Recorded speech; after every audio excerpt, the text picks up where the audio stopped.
aula de escola dominical de hoje, a gente vai dar continuidade nas aulas sobre a confissão, né? Hoje a gente finaliza o capítulo 3 da confissão na seção 8 dos Eternos Decretos de Deus, tá? Eu vou fazer uma oração para a gente iniciar. Senhor Deus, Pai amado, Deus bendito e maravilhoso, nós te agradecemos, ó Pai, por esse santo dia, te agradecemos, ó Pai, porque o Senhor nos trouxe aqui a tua casa, Pai, para louvarmos e bendizermos o teu santo nome. Te pedimos, ó Pai, a iluminação do teu Santo Espírito nesse momento, que o Senhor fale aos nossos corações, ó Pai, que o Senhor nos instrua e nos ensine, Pai. Te peço, ó Pai, que o Senhor me abençoe nesse momento, ó Pai, que o Senhor supere as minhas debilidades, para que a tua palavra, Pai, seja explicada e que possamos sair daqui edificados, ó Pai, prontos para retornar às nossas casas, Senhor, e nos prepararmos mais uma vez para vermos a tua casa à noite. É o que nós pedimos, ó Pai, e te agradecemos, no nome santo de Cristo Jesus, nosso amado e bendito Salvador. Amém. Bom, como eu comentei, a gente vai dar sequência nas aulas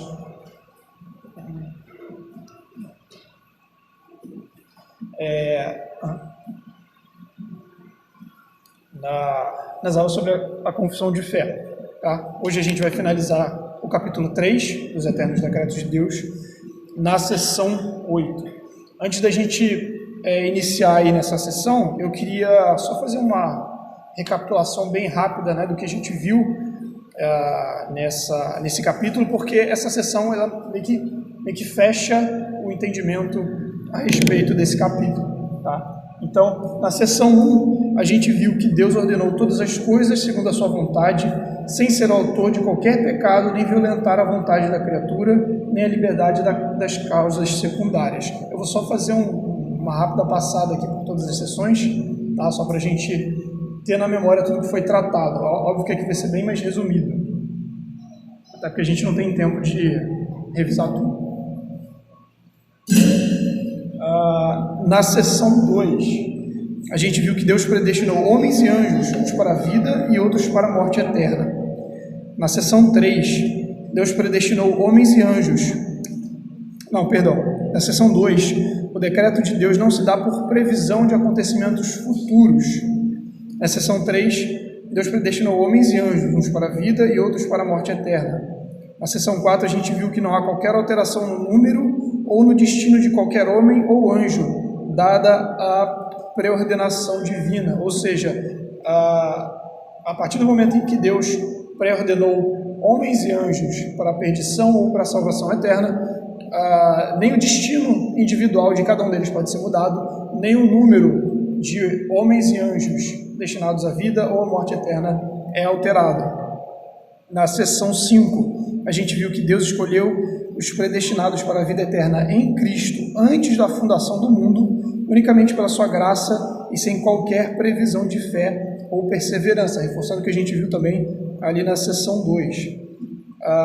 Na seção 6, Deus, além de predestinar os alvos de sua graça, também elegeu os meios para a salvação: a predestinação, vocação eficaz, justificação, adoção e santificação, meios esses experimentados apenas pelos eleitos. E na última aula a gente viu, na seção 7, que os outros homens não contemplados pela graça de Deus foram, pela vontade soberana e direta de Deus, ordenados para receber a justa ira, tá?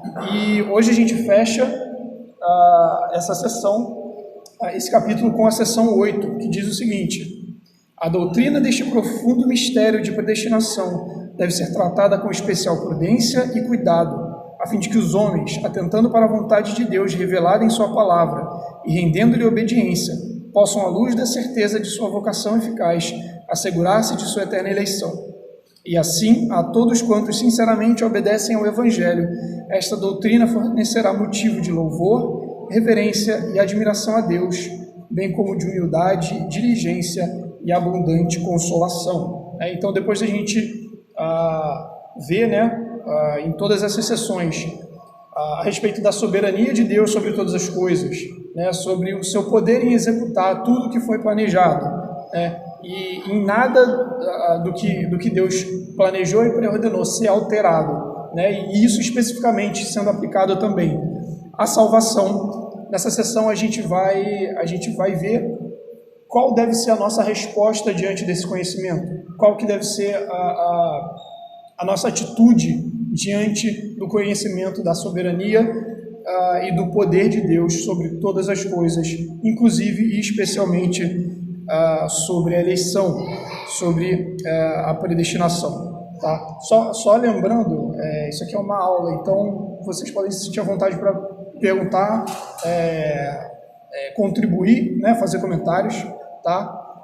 Como é de praxe. Tá? Então, assim, a teologia, de uma forma geral, né, ela não pode ser estudada de forma, vamos dizer assim, etérea, né? Quer dizer, tudo que está escrito na palavra de Deus, ela tem um motivo, né, e tem um objetivo, tá? E com a predestinação não é diferente. Todo esse conhecimento que a gente está adquirindo, que a gente está absorvendo a partir disso, deve gerar uma atitude em nós, né? Deve gerar uma reação, vamos dizer assim, a todos esses ensinos. E hoje eu espero que a gente possa entender um pouquinho melhor qual deve ser a nossa atitude diante desse conhecimento, diante do conhecimento da sabedoria, da predestinação e da soberania de Deus sobre todas as coisas, em especial sobre a eleição. Então, a gente vai dividindo aí entre pequenos trechos, a gente vai dissecar um pouquinho essa sessão, tá? E o primeiro trecho ele diz o seguinte: a doutrina de profundo mistério de predestinação deve ser tratada com especial prudência e cuidado. O primeiro texto que eu queria que a gente abrisse está lá em Romanos 9, versículo 20.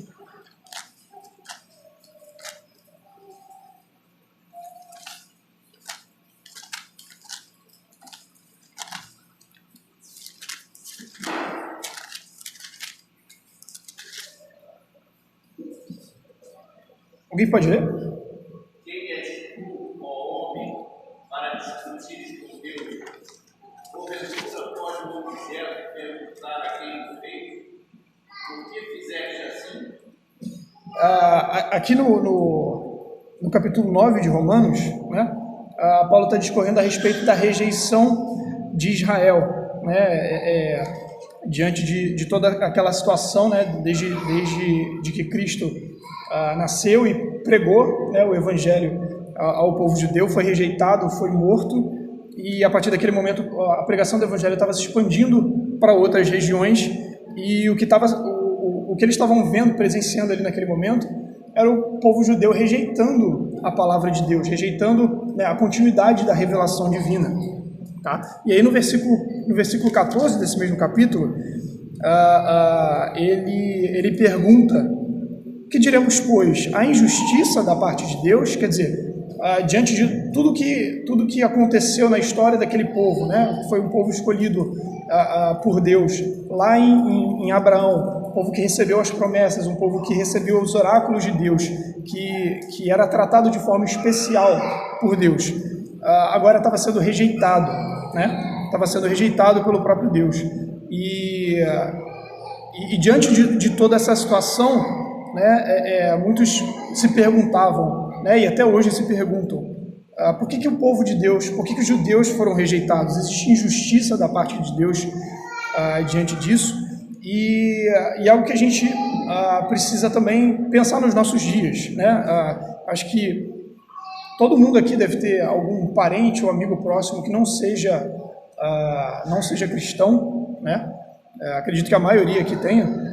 E muitas vezes esse tipo de pensamento, né, quer dizer, por que o meu irmão, por que o meu primo, por que o meu pai ou algum parente próximo não foi salvo e eu sim, né? E a gente precisa ter muito cuidado com esse tipo de questionamento, tá? Porque, primeiro, por dois motivos, né? O primeiro deles todos, sem exceção, merecem a ira eterna de Deus, né? Todos nós estamos, ou estávamos, né, mortos nos nossos delitos e pecados, e merecíamos a ira eterna de Deus. Tá? Então, não existe distinção entre eu, você ou qualquer outra pessoa e qualquer ímpio que será julgado por Deus e lançado no inferno. Tá? E, em complemento a isso, o texto lá de Mateus 20, versículo 15, vocês não precisam abrir, eu vou citar aqui, né? Que trata da parábola dos trabalhadores da vinha, diz o seguinte: porventura não me é lícito fazer o que eu quero do que é meu? Ou são maus os teus olhos porque eu sou bom? Aqui Deus está reivindicando a sua soberania e o seu poder de escolha sobre as suas criaturas, né? Isso é o que a gente tem que ter sempre em mente também, né? Nós somos criaturas de Deus, por mais que sejamos, né, como seres humanos, a coroa da criação, existe uma distância infinita entre nós e Deus. É uma completa loucura a gente querer se colocar numa posição de questionar a Deus, questionar as suas obras, questionar a sua sabedoria e questionar os seus decretos. Tá? E aí, complementando essa situação que é tratada aqui no capítulo 9 de Romanos, o texto lá de Isaías 65, versículo 1, diz o seguinte: fui buscado pelos que não perguntavam por mim, fui achado por aqueles que não me buscavam. A um povo que não se chama pelo meu nome, eu disse: eis-me aqui. Né? Então, diante daquela situação de rejeição do povo de Deus, né, a gente vê claramente, e Paulo defende isso na sua carta aos Romanos, que Deus é totalmente livre para decidir o destino das suas criaturas. Tá? E a gente não pode questionar a vontade de Deus em qualquer coisa, sejam acontecimentos, vamos dizer assim, cotidianos da nossa vida, e muito menos na predestinação. Tá? Deus é infinitamente mais sábio e poderoso do que qualquer homem, né? E como o próprio Paulo usa, né, esse exemplo, Deus é o olheiro e nós somos a massa. É um exemplo bem interessante, porque já parou para imaginar que loucura a massa chegando para o olheiro e perguntando: por que você me fez assim? Eu não queria ser feito dessa forma, era para você ter feito de forma diferente. Isso, por mais que seja um bom exemplo, ele ainda não consegue capturar a dimensão, né, do absurdo que é nós, como seres humanos, como criaturas, queremos questionar a Deus sobre as suas obras, sobre as suas escolhas e sobre os seus decretos. Tá? O próximo texto é Jó 38, versículo 4. Eu vou pedir para alguém ler para mim de novo, por favor.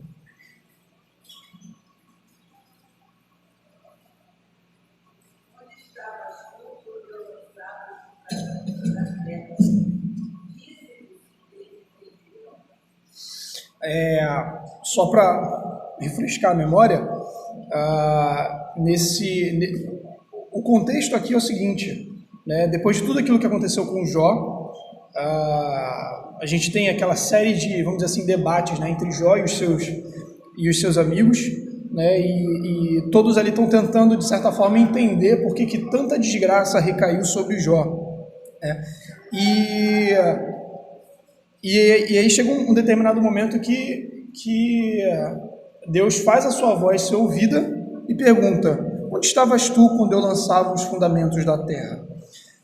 Matthew Henry comenta o seguinte a respeito desse texto: a respeito dos conselhos de Deus, devemos reconhecer que não temos conhecimento. Eles são de uma profundeza insondável para nós. Nós estamos completamente fora do nosso elemento, fora do nosso objetivo, quando temos a pretensão de explicá-los. Nós conseguimos apenas escurecê-los em lugar de explicá-los. Nós confundimos e desconcertamos a nós mesmos e uns aos outros quando discutimos a ordem dos decretos de Deus e os desígnios e as razões e os métodos das operações da sua providência e graça. Né? Deus ali, a partir desse versículo, ele passa a interrogar Jó, que de certa forma estava questionando a Deus, né? Por que tanta calamidade tinha se acometido sobre ele, e a partir dali Deus passa a interrogar Jó a respeito da fundação, do funcionamento e da provisão sobre a criação.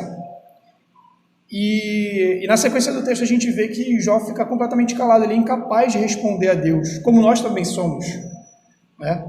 E se um homem é incapaz de responder a Deus sobre o funcionamento da natureza, que é algo que em muitos aspectos está ali dentro da nossa capacidade, obviamente com muito estudo e com a bênção de Deus, como é que a gente pode querer inquirir a Deus sobre seus decretos eternos, sobre os seus atos de providência e sobre as suas escolhas, vamos dizer assim, as suas escolhas secretas, né? É completa loucura para qualquer homem querer questionar, querer inquirir a Deus sobre qualquer das suas obras.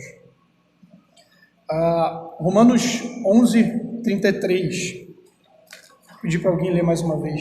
Eu estou com a voz um pouquinho ruim, então vou pedir para os irmãos me ajudarem com isso. Ó profundidade da riqueza, tanto da sabedoria como do conhecimento de Deus. Quão insondáveis são os teus juízos e quão inescrutáveis os teus caminhos. Ainda naquele contexto, né, que a gente falou lá de Romanos 9, aqui ele encerra essa parte de uma forma muito, muito interessante, né? Paulo ali discorrendo sobre a rejeição do povo de Israel, né? Ele de certa forma ele tá mostrando, explicando ali, né, todo o contexto e mostrando que essa rejeição ela não está ela está debaixo da providência de Deus, e ela, apesar de na lógica humana, né,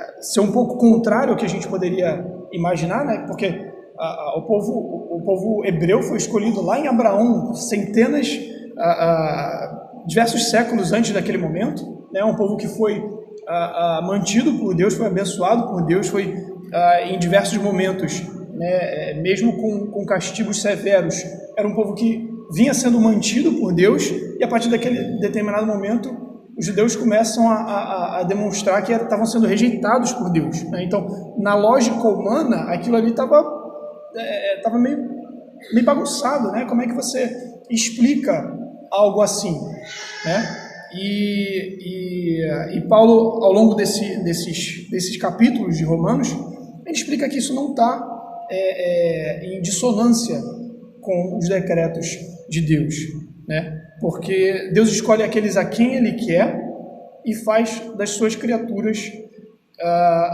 o que Ele deseja, né? Por isso, ao lidarmos com os mistérios da providência sobre a eleição, sobre a predestinação, só que a gente pode fazer é se humilhar, né, e reconhecer a infinita distância do conhecimento de Deus para o nosso. E é isso que Paulo faz nesse versículo. Ele exalta a profundidade da riqueza e da sabedoria do conhecimento de Deus, né? Ele diz: quão insondáveis são os seus juízos e quão inescrutáveis os seus caminhos.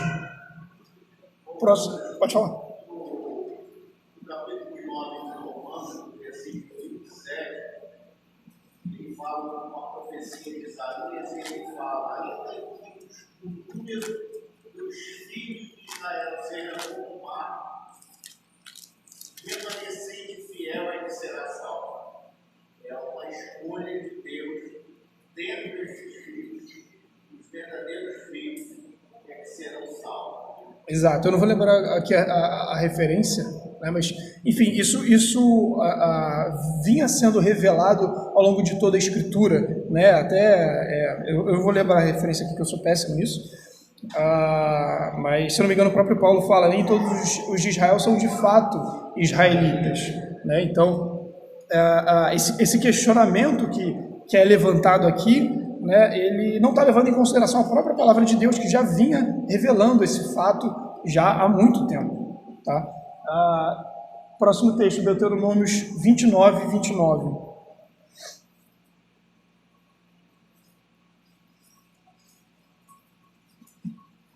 Pedir para alguém para ler, por favor.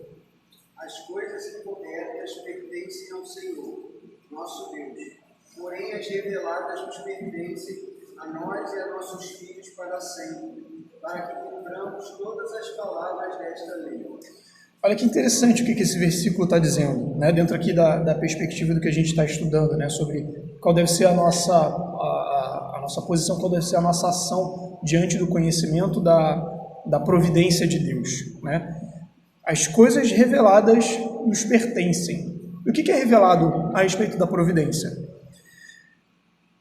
Deus revela quando foi feita essa eleição. Lá em Efésios 1:4 ele fala antes da fundação do mundo, e como, segundo o conselho da sua vontade, em Efésios 1 também, versículo 11, Deus predestinou uns para a vida e outros para a perdição eterna. Essas coisas reveladas nos pertencem, mas as encobertas pertencem ao Senhor. Por que Deus escolhe a uns e não a outros, né? Por que uns vasos são feitos para honra e outros para desonra? Isso não compete a nós discutir, questionar ou sequer gastar o nosso tempo pensando a respeito disso, tá? Isso foi uma escolha feita por Deus, tá? Dentro de inimigos de Deus, né? Todos nós éramos inimigos de Deus, todos nós éramos destinados ao fogo eterno, e dentro de um montante totalmente desprezível, Deus escolheu alguns para a salvação, tá? Então, isso é importante estar na nossa mente. As coisas que não foram reveladas pertencem a Deus e somente a Deus. Os secretos conselhos de Deus não nos competem. Eu queria ler aqui um alerta que Calvino faz a respeito da curiosidade, vamos dizer assim, a respeito da providência de Deus. Ele diz o seguinte: a primeira coisa é que se lembrem de que, quando querem saber os segredos da predestinação, penetram no santuário da sabedoria divina, no qual todo aquele que entra com ousadia não encontra como satisfazer sua curiosidade e mete-se num labirinto do qual não pode sair. Porque não é justo que o o Senhor desejou fosse oculto em si e acessível somente ao entendimento divino, o homem se meta, sem temor algum, a falar disso, nem que revolva e esquadrinhe desde a eternidade mesma a majestade e grandeza da sabedoria divina. Ele quis que adorássemos e não que a compreendêssemos, a fim de ser para nós dessa maneira admirável. Os segredos de sua vontade que determinou nos fossem comunicados, nos manifestou em sua palavra. As coisas reveladas nos pertencem. E determinou o quanto nossos interesses distam de tudo aquilo que ele via ser necessário para nós, né? Então, a gente precisa ter muito cuidado, muita reverência, né, quando a gente trata desse assunto, porque é um assunto revelado, né? É um assunto revelado na palavra de Deus, até de certa forma os meios, como a gente viu ali numa sessão anterior, os meios para a salvação são revelados, mas por que Deus escolhe a uns e não a outros, isso não nos compete saber. Então a gente precisa ter muito cuidado para, como Calvino aqui fala, não querer adentrar o santuário da sabedoria divina, dos secretos conselhos de Deus. Pode passar. Aí seguindo, né, a gente vai falar um pouquinho agora sobre esse trecho, tá, da sessão, que diz assim: a fim de que os homens, atentando para a vontade de Deus revelada em sua palavra e rendendo-lhe obediência, possam, à luz da certeza de sua vocação eficaz, assegurar-se de sua eterna eleição. Eu vou pedir para os irmãos abrirem aí 2 Pedro 1, versículo 20. E pedir para alguém ler, por favor.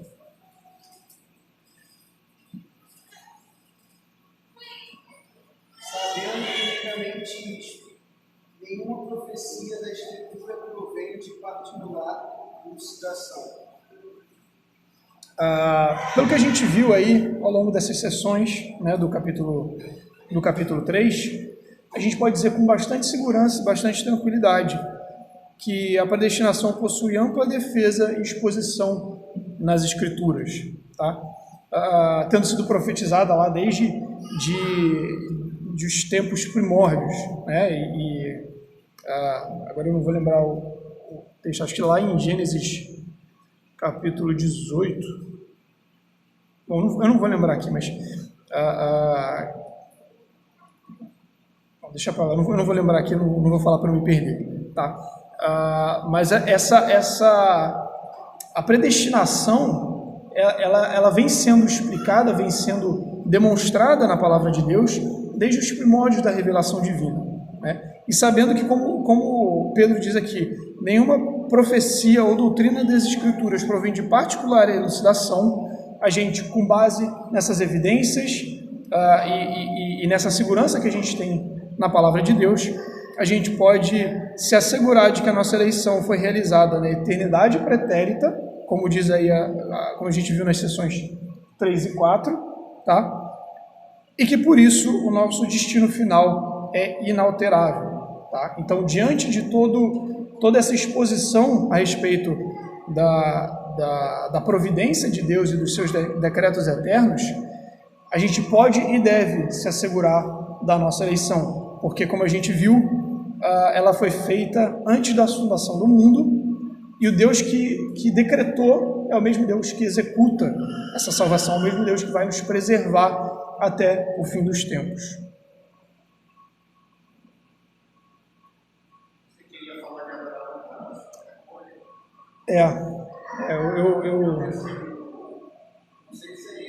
Eu achei que eu tivesse anotado aqui, mas eu não anotei.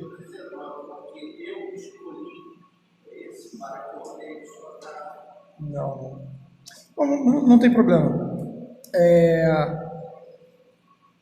O trecho seguinte da sessão diz assim: e assim, a todos quantos sinceramente obedecem ao Evangelho, essa doutrina fornecerá motivo de louvor, reverência e admiração a Deus. Efésios 4, versos 1 a 6. Quem achar pode ler, por favor. Não, perdão, Efésios 1, 4. Eu coloquei errado, tá? Efésios 1, 4 a 6. Assim como nos escolheu nele, antes da fundação do mundo, para sermos santos e irrepreensíveis perante ele em amor, nos predestinou para ele, para a adoção de filhos por meio de Jesus Cristo, segundo o beneplácito de sua vontade, para louvor da sua glória e graça, que nos concedeu gratuitamente com amado. Para o louvor da glória de sua graça. A gente sabe, né, que o objetivo principal do homem, como diz lá o breve catecismo na sua primeira pergunta, é glorificar a Deus, né? E esse conhecimento da providência, da predestinação, ele deve gerar isso em nós. Louvor, como diz aqui o texto de Efésios, assim como nos escolheu nele, para louvor da glória de sua graça, né? O Salmo 148, versos 5 e 6, os irmãos não precisam abrir, eu vou só recitar aqui. Ele diz assim: louvem o nome do Senhor, pois ele mandou e foram criados, e os estabeleceu para todo sempre. Fixou-lhes uma ordem e não passará, né? Ou seja, aqui tem uma ordem clara de louvor a Deus pelas suas obras na criação. O Salmo 150, versículo 2 diz: louvai-o pelos seus poderosos feitos, louvai-o consoante a sua muita grandeza, né? Aqui o Salmo nos incentivando a louvar a Deus pelos seus poderosos feitos, pelas suas obras portentosas, né? Então, se a gente deve louvar a Deus e engrandecer o seu nome pela sua obra na criação e pelos seus feitos extraordinários e portentosos, muito mais devemos nós render louvor a Deus pela sua obra na salvação, pela sua predestinação, pela sua escolha eterna daqueles que seriam salvos e dos que seriam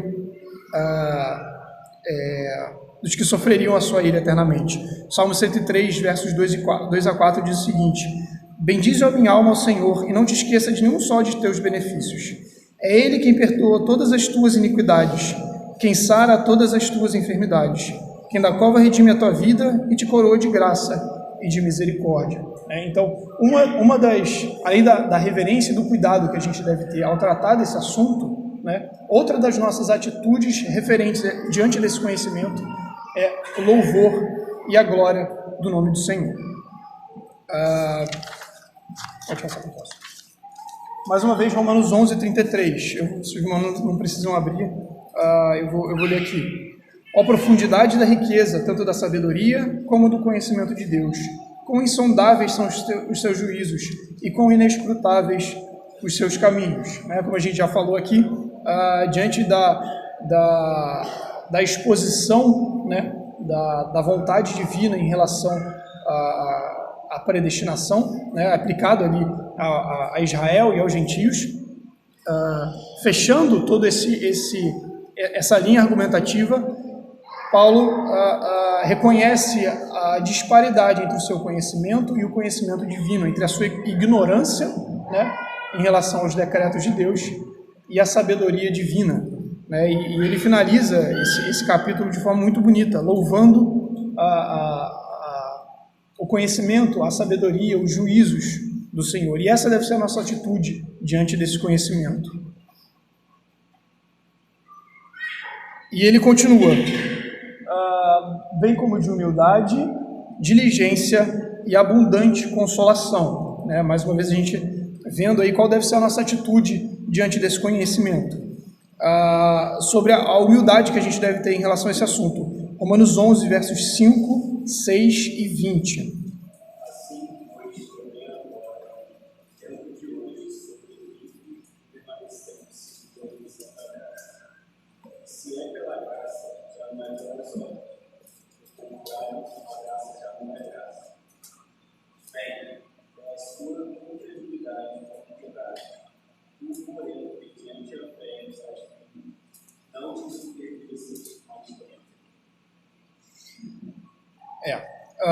Então, aqui mais uma vez, naquele mesmo contexto, né, Paulo, depois de confirmar a doutrina da eleição dos gentios que havia sido prometida nos primórdios, né, até aqui, eu acho que eu achei, eu coloquei no lugar errado, lá em Gênesis 18 e 20, 18, a palavra de Deus diz a Abraão: em ti serão benditas todas as nações da terra, ou seja, Deus já profetizando que o evangelho e a salvação não estariam restritas ao povo hebreu, ao povo de Israel. Todas as nações seriam abençoadas a partir dele, né? E dentro desse contexto, Paulo exorta os romanos a não se ensoberbecerem, a fim de, sendo descuidados, caírem no mesmo pecado de incredulidade que eles estavam vendo o povo de Israel cair. Então, por isso ele diz: se Deus não poupou os ramos naturais, também não te poupará. Então, muitas pessoas que erroneamente, né, não acreditam na doutrina da providência, dizem que é um ensino que gera soberba, que faz com que os homens relaxem na busca pela santidade, né, e não sejam diligentes numa vida de piedade e cumprimento dos mandamentos do Senhor. Mas isso está em completa dissonância com o que a palavra de Deus fala, né? E Paulo aqui, ele dá exatamente essa exortação aos romanos, né? Que eles não deveriam se ensoberbecer e não serem descuidados, porque se Deus rejeitou aquele povo que foi eleito lá nos primórdios da história, que foi guardado por Deus, que recebeu a sua bênção, que recebeu os seus oráculos durante tanto tempo, aquele mesmo povo, caindo na incredulidade, foi cortado da oliveira, qualquer um de nós pode ser muito, muito facilmente cortado também, se cairmos no mesmo pecado de incredulidade. Então, o conhecimento a respeito da providência divina deve gerar em nós humildade. Próximo, a respeito da diligência, 2 Pedro 1, versículo 10. Por isso, irmãos, procurai com diligência cada vez maior confirmar a vossa vocação e eleição, porquanto, procedendo assim, não tropeçareis em tempo algum. Procurai com diligência cada vez maior confirmar a vossa vocação e eleição. A palavra de Deus diz que pelos frutos nós conhecemos a árvore, né? Então a única forma da gente demonstrar a nossa eleição, de manifestar a nossa vocação, é com diligência, né? Com uma vida de santidade, né? Tiago 2,18 diz: e alguém tira, tu tens fé e eu tenho obras.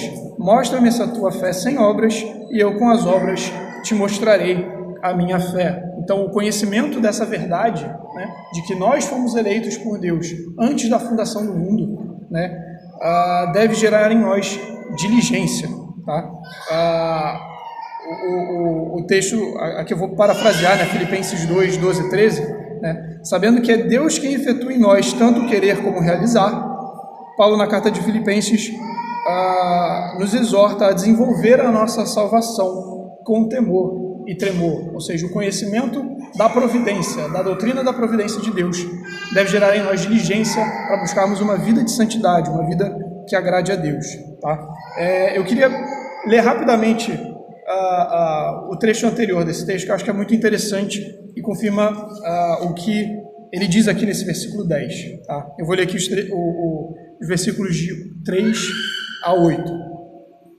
Visto como pelo seu divino poder nos têm sido doadas todas as coisas que conduzem à vida e à piedade, pelo conhecimento completo daquele que nos chamou para a sua própria glória e virtude, pelas quais nos têm sido doadas as suas preciosas e muito grandes promessas, para que por elas nos torneis coparticipantes da nossa natureza divina, livrando-vos da corrupção das paixões que há no mundo. Por isso mesmo vós, reunindo toda a vossa diligência, associai com a vossa fé a virtude, com a virtude o conhecimento, com o conhecimento o domínio próprio, com o domínio próprio a perseverança, com a perseverança a piedade, com a piedade a fraternidade, com a fraternidade o amor. Porque estas coisas, existindo em vós e em vós aumentando, fazem com que não sejais nem inativos, nem infrutuosos no pleno conhecimento de nosso Senhor Jesus Cristo.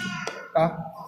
Então fica muito claro que a nossa atitude diante da providência de Deus, diante da sua escolha eterna, não é inércia, não como ele fala aqui, inatividade, é diligência. Nós devemos desenvolver a nossa salvação. E o versículo 11 ele termina também de uma forma interessante. Ele diz: pois desta maneira é que vos será amplamente suprida a entrada no reino eterno de nosso Senhor e Salvador Jesus Cristo. Lucas 10, versículo 20. Essa doutrina ela deve gerar em nós motivo de consolação.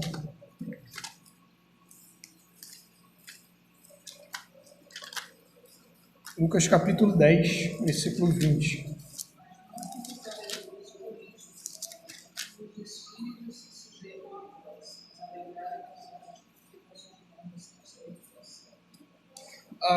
Aqui nesse trecho, os discípulos eles estavam, de certa forma, espantados, porque Cristo os espalhou por diversas cidades, né, e uma das ordens, e um dos dons que eles receberam foram de expulsar demônios, né, e eles estavam espantados, né, possuídos de alegria com aquele poder que foi concedido a eles, né, e então eles estavam, assim, você vê pelo texto que eles estavam exultando, eles estavam extremamente alegres com aquele fato, estavam impressionados, né? Mas, na verdade, a sua grande alegria não deveria estar naquilo, como Cristo fala nesse versículo, e sim porque o vosso nome está arrolado nos céus. Matthew Henry, comentando esse texto, diz o seguinte: não vos alegreis somente nisso, ou principalmente nisso, mas alegrai-vos antes, por estar o vosso nome escrito nos céus, porque sois escolhidos de Deus para a vida eterna, e sois os filhos de Deus pela fé. Cristo, que conhecia os conselhos de Deus, podia lhes dizer que seus nomes estavam escritos nos céus, porque é no livro da vida do Cordeiro que eles estão escritos. Todos os crentes são, pela graça, eleitos para a herança de filhos, e receberam a adoção de filhos, e o espírito de adoção, que é o desejo dessa herança. A gente sabe que com a eleição, né, com a nossa salvação, Deus nos concede muitos dons e muitas bênçãos espirituais, mas nenhum desses dons, nenhuma dessas bênçãos deve superar e deve ser motivo de alegria maior para nós do que o motivo primeiro, que é a nossa salvação. A nossa salvação deve ser o principal motivo da nossa alegria e do nosso regozijo, como Cristo exorta aqui os seus discípulos. Próximo texto, ainda falando sobre a consolação que nós devemos ter diante dessa doutrina, Romanos 8, 33.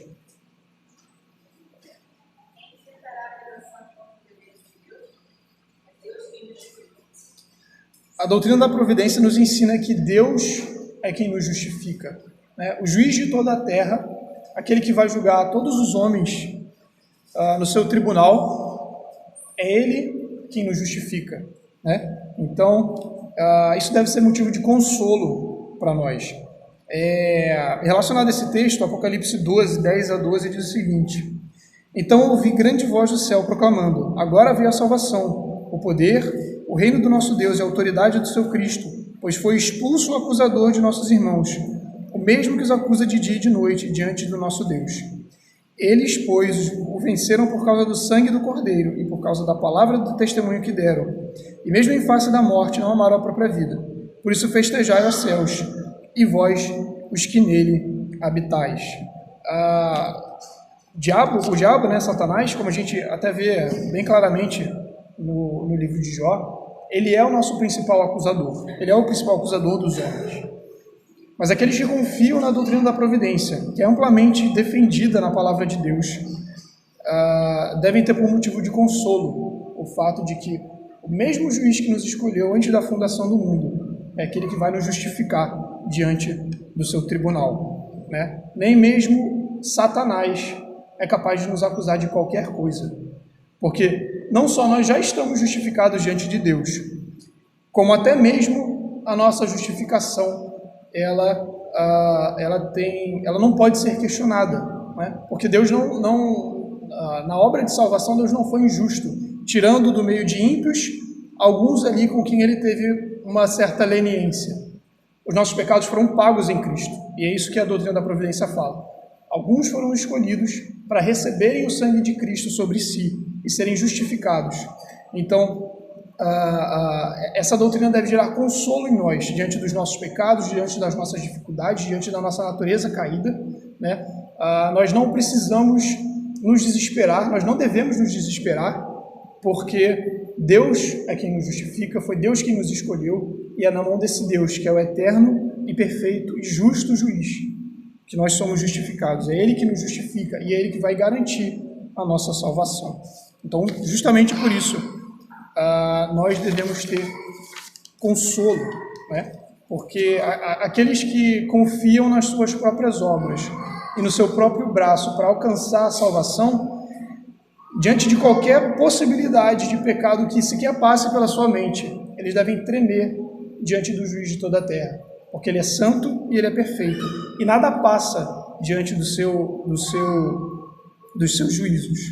Mas nós que confiamos na providência de Deus, nós que confiamos na salvação que foi planejada antes da fundação do mundo e executada através da morte de Cristo, nós podemos nos assegurar da nossa salvação, nós podemos ter consolo nessa doutrina, tá? Porque nós estamos firmados numa rocha que não vacila, que é Cristo. E por isso a gente pode se alegrar e exultar na certeza absoluta de que aquele que vai a Cristo, de forma nenhuma, será lançado fora. Então, meus irmãos, essa deve ser a nossa atitude diante da providência. Diante da doutrina da providência, nós não devemos nos ensoberbecer, né? Nós não devemos ser inertes nem infrutuosos.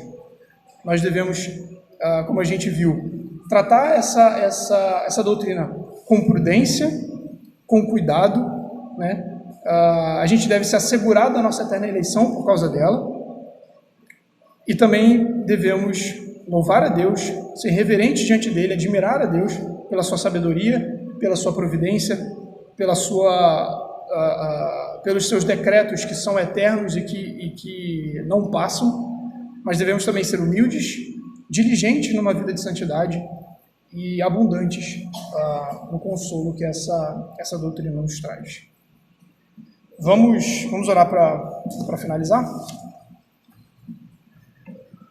Senhor Deus, Pai amado, nós te damos graças, ó Pai, porque temos a Tua palavra, Senhor, que junto com o Teu Santo Espírito, Senhor, nos traz a revelação, Senhor, daquilo que o Senhor intentou que fosse de nosso conhecimento, ó Pai.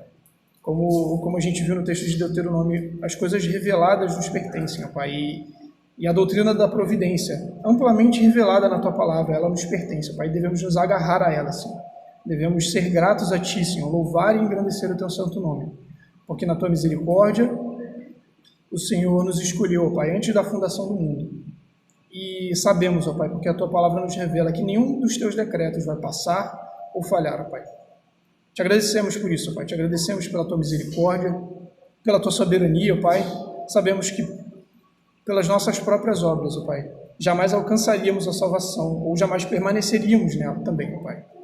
Mas porque tu nos escolheu e porque tu nos preserva debaixo da tua mão e do teu cuidado, podemos ter segurança, ó Pai, de que fomos eleitos por ti e que na volta de Cristo, ó Pai, nós receberemos a herança que Cristo conquistou por nós na cruz. Nos consola, Pai, com essas verdades e que possamos, ó Pai, a partir disso, ser diligentes, ó Pai, numa vida de santidade, sejamos diligentes, ó Pai, nos nossos exercícios de fé e de graça, Pai, para que possamos glorificar e honrar o teu santo nome em tudo que fizermos. É isso que nós pedimos, ó Pai, nos leva para casa, nos dá descanso agora à tarde, ó Pai, e nos prepara para ouvirmos a tua palavra mais uma vez hoje à noite. É o que nós pedimos e agradecemos, no nome santo de Cristo Jesus. Amém.